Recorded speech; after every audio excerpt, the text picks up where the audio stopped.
네, 안녕하세요. 초등사이다입니다. 2028학년도 대입제도 개편 시안에 대한 설명을 해드리겠습니다. 이 대입제도 개편 시안이 지금 초등학생 학부모에게 필요한 내용이냐고요? 네, 필요하죠.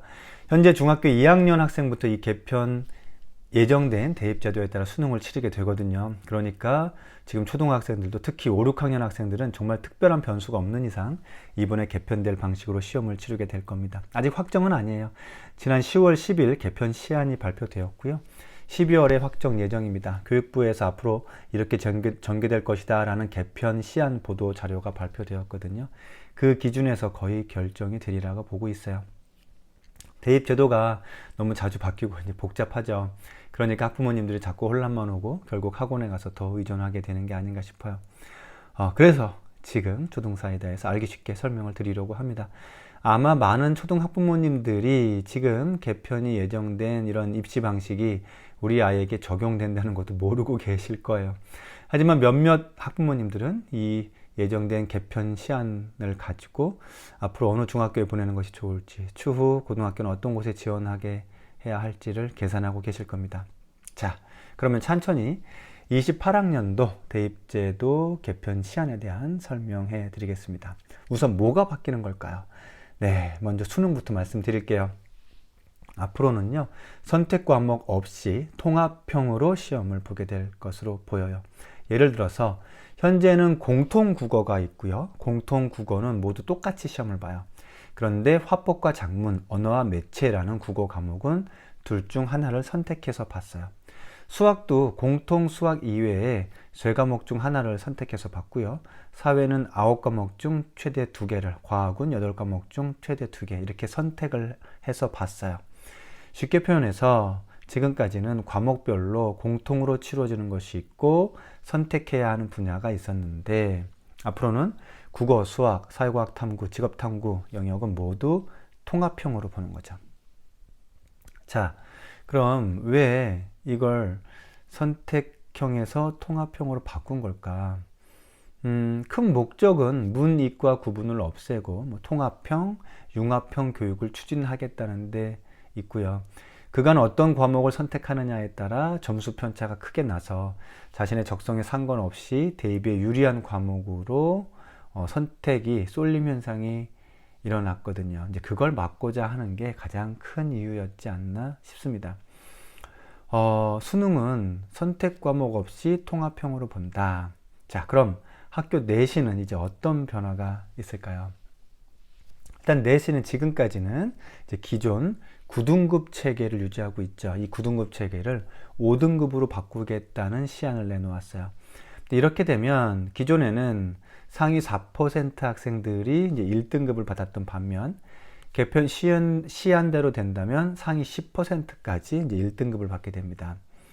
9등급 체계를 이렇게 5등급으로 바꾸면 학생들의 입시 부담이 그럼 덜어지는 것인가? 그러니까 이게 희비가 엇갈려요. 뭐냐면 기존의 내신 4% 이내의 학생들은 내신 10% 학생들과 같은 등급, 같은 점수를 받으니까 손해라고 여길 거고요. 기존에 2등급을 받던 10%의 학생들은 이제 1등급을 받으니까 이익이라고 여기겠죠. 문제는 기존에 3, 4등급을 받던 이제 학생들이에요. 이 학생들은 아마 2등급 정도를 받을 텐데 등급상 2등급이라는 표면상 높은 등급처럼 보이지만 2등급이라는 높은 등급을 받고서도 과연 상위권 대학을 갈 수 있을까에 대해서는 합리적인 의심이 들겠죠. 그럼 과목별 1등급을 받은 학생들 위주로 학교 내신 및 학종에 전념할 것이고 다른 학생들은 내신을 포기하고 수능에 몰입하는 경향이 높아질 가능성이 있죠. 그렇게 되면 학생의 적성과 진로에 적합한 고교 학점제를 도입하겠다는 취지와는 거리가 멀어지는 이제 학교 교육이 될 여지가 있을 것 같아요. 자, 그럼 이 개편 시안대로 만약에 확정이 된다면 앞으로 대입 흐름 어떻게 전개될 것인가, 전개될 것으로 예상이 되나? 수능은 통합형이에요. 그럼 표면상 학부모나 학생이 느끼기에 공정하다고 느낄 거예요. 모두 같은 시험 문제를 풀고 점수대로 등수가 나뉘니까요. 그럼 많은 학생들이 복잡한 학종이나 내신 신경 안 쓰고 그냥 수능 정시에 올인할 가능성이 높아지겠죠. 반면에 내신은 9등급에서 5등급으로 바뀌었어요. 상위 10%까지 1등급을 받으니까 상위 10%까지는 부담이 줄었다고 할 수 있어요. 하지만 그 이하 등급부터는 내신상 거의 포기에 가까울 거예요. 최상위권 대학 입장에서만 보면, 그러니까 최상위권 대학교 입장입니다. 대학교 입장에서는 사실 1등급을 받은 학생이라 해도 이 학생이 상위 1%인지 상위 10%인지 알 수가 없으니까 내신 등급만으로 변별하려 하지는 않을 거예요. 그러자면 마지막 단계에 대학별 논술이나 면접 같은 어떤 대학고사가 따로 추가될 가능성이 있죠. 그런데 이렇게 대학고사를 또 막 드러내놓고 추가하면 과도한 입시를 부추긴다는 외부 여론이나 시선이 좋지 않게 바라볼 가능성이 있기 때문에 표면상 대학 논술이나 면접을 추가하지 않는다면 이미 최상위권이라고 인정받는 특목고 학생들 위주로 수시에서 선발할 가능성이 더 높아지겠죠. 자, 그럼 지금 중학교 2학년 이하 초등 고학년 학생들은 뭘 어떻게 준비를 해야 할까요? 자, 일단 수능이 통합형, 융합형 형식으로 치러진다는 뜻은 심화 문제가 아닌 일반 기초 능력 수준의 공통 문제가 위주라는 건데요. 그러자면 모든 과목의 기초 내용에 충실할 필요가 있죠.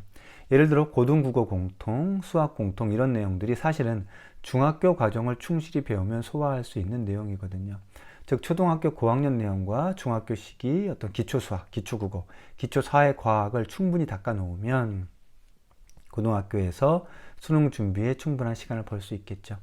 그리고 내신이 9등급에서 5등급으로 바뀌었다는 것은 특목고 학생들에게는 더 유리해졌다는 것을 말하거든요. 그렇다면 특목고에 대한 선호도가 높아져서 특목고 입시 경쟁이 높아질 가능성이 있죠. 특목고를 준비하는 학생들은 기존보다 더 일찍, 더 치열하게 준비를 해야 할 거예요. 말씀드린 대로 내신의 변별력이 둔화되었기 때문에 대학에서는 특목고 학생을 안전장치로 선호할 수밖에 없겠죠. 그리고 수능이 통합형으로 치러지기 때문에 지금까지는 이과생들의 문과 침공이라는 표현이 나왔는데 이제 역으로 수능 정시를 통해서 문과생들의 의대 침공이라는 시대가 올 수도 있고요. 자, 지금까지 이야기를 드려봤습니다. 대입제도가 바뀐다고 해서 우리 아이들에게 경쟁의 늪에서 빠져나오게 해주기는 어려울 것처럼 보여요. 제가 아침마다 학교에 출근하면서 근처에 고등학생들 이제 등교하는 모습을 봐요. 볼 때마다 가슴이 좀 아픕니다. 뭐냐면 표정들이 하나같이 우울증 초기나 뭐 중기 환자들처럼 보여요. 웃는 아이들이 없어요. 가방은 아주 무거워 보이고요. 표정은 어둡고 피곤해 보여요. 우리나라 청소년 사망 원인 1위가 자살이라는 사실이 청소년 아이들 등교하는 모습만 봐도 이해가 돼요. 저는 대학 입시 개편안을 현재 시스템 안에서 그저 선택 과목 좀 줄이고 내신 등급을 줄이고 하는 정도의 방식으로는 우리 아이들의 행복도를 높여줄 수 있으리라고 거의 기대를 안 해요. 누군가는 손해를 보고 누군가는 이익을 보는 기존 제도의 연속선상일 뿐이죠. 시스템을 정말 드러내놓고 파격적으로 바꾸지 않는 한 적성과 진로에 상관없이 상위권 대학에 진학하려는 입시의 늪은, 이런 입시 지옥은 멈추기가 어려울 거예요. 자, 그럼 파격적으로 바꾼다는 건 어떻게 한다는 것인가? 개인적인 생각이기도 하면서도 또 저와 비슷한 생각을 주장하시는 분들이 있습니다. 이런 거예요. 네, 수능은 절대평가 방식으로 대학 공부를 할 수 있을 만한 능력을 갖추었느냐를 판별하는 자격고사 정도로 하고요. 그 자격고사를 통과하면 누구든 원하는 학과 공부를 할 수 있는 기회를 줘야 된다고 생각해요. 이걸 대입 개방형 허가제도라고 해요. 내가 의사가 되고 싶으면 의대 공부를 할 수 있게 하고요. 판검사를 하고 싶으면 법대 공부를 할 수 있게 하고요. 내가 유전공학을 배우고 싶으면 유전공학과를 가서 배우게 해 주어야 한다고 생각을 해요. 그래야 자기 적성과 흥미에 맞는 걸 찾아갈 수가 있는 거죠. 그럼 이런 질문을 할 겁니다. 선생님, 그러다가 인기학과에 몰리면 대학에서 그 학생들을 다 어떻게 받아주나요? 받아줄 수가 없잖아요. 이제 온라인 교육으로 얼마든지 강의를 개설할 수가 있어요. 학생들이 많이 몰리는 학교나 학과에서는 국가교육부에서 검증한 대학의 강의를 온라인으로 듣고 이수하게 해주면 돼요. 그리고 반드시 실습이 필요한 과목에 한해서 지방대학교 건물을 이용해서 실습실을 늘리고 24시간 예약해서 운영하면 되죠. 그럼 학생이 없어서 고민하는 지방대 문제도 해결할 수 있고요. 이런 거예요. 일단 의사가 되고 싶은 사람은 수능에서 일정 점수만 받으면 누구든 의사 공부를 할 수 있는 기회를 주는 거예요. 그게 지금처럼 수능이나 내신으로 암기 위주로 줄 세운 상위 1%냐, 2%냐, 3%냐, 10%냐 상관이 없어요. 내가 하고 싶은 분야를 공부할 수 있게 기회를 주는 거죠. 필요한 과목을 공부하거나 실습해서 이수하면 나중에 국가에서 공정하게 의사 자격 시험을 통해서 일정 실력 이상을 갖추었다고 판단되면 자격증을 주면 되죠. 건축을 전공하고 싶으면 건축을 배우고, 해양 생물학을 배우고 싶으면 해양 생물을 배우게 해주면 되죠. 추후 필요한 자격증을 갖기 위한 시험을 절대평가 방식으로 치러서 받으면 되는 거고요. 그렇게 되면 입시라는 말은 없어지겠죠. 저는 크게 앞으로의 대학 교육에 있어서는 두 가지 전환점이 필요하다고 봐요.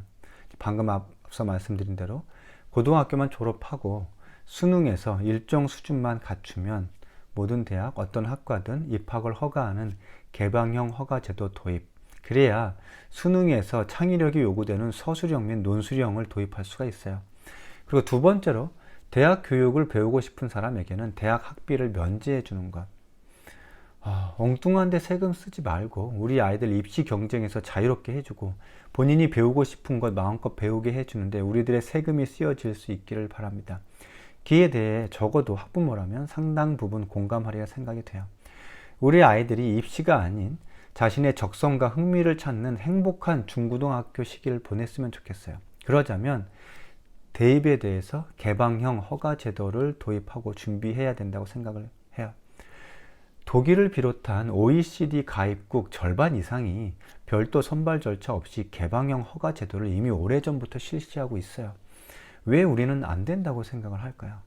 우리는 세금이 없나요? 아니면 우리 아이들이 선발을 통해서 지극히 일부만 그런 기회를 줘야 할 만큼 그렇게 학습력이 떨어지는 아이들인가요?